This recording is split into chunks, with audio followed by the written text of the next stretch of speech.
Lo spiega nell'articolo a firma AP Il Gazzettino di oggi nel dare notizia dell'accordo tra Regione Veneto e sindacati del comparto che attribuisce agli infermieri del pronto soccorso un aumento di 1.300 euro l'anno, in considerazione del particolare impegno loro richiesto dal fatto di essere in prima linea sul fronte pandemico. Ma non solo, l'accordo è retroattivo per tutto il 2022, saranno corrisposti 80 euro al mese, 80 euro per 12 mesi, 960 euro totali, con saldo di 340 euro a marzo 2023 e arretrati del 2022 pagati a gennaio 2023. Soddisfatti i sindacati e anche l'assessore regionale della sanità Manuela Lanzarin, che osserva che tale accordo, primo del genere in Italia, si inserisce nel solco del contratto nazionale di categoria sottoscritto il 2 novembre. Diverso il discorso per la dirigenza medica, per la quale, se il Parlamento confermerà l'impianto della legge finanziaria varato dal Governo, l'aumento partirà dal 2024, in quanto gli stanziamenti aggiuntivi del 2023, 2 miliardi,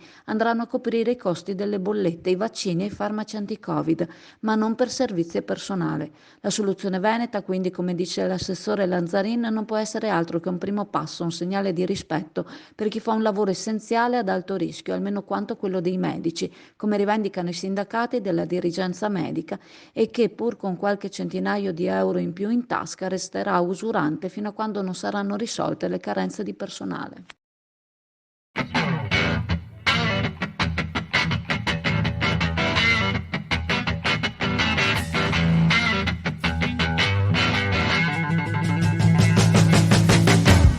Mille note, un nuovo ristorante a Borgo San Giovanni, di fronte a Eurospar. Aperto per pranzo, specialità al pescato del giorno, dal mare alla tavola, ma per chi preferisce è disponibile anche il menù a base di carne. Buon pranzo al Mille Note!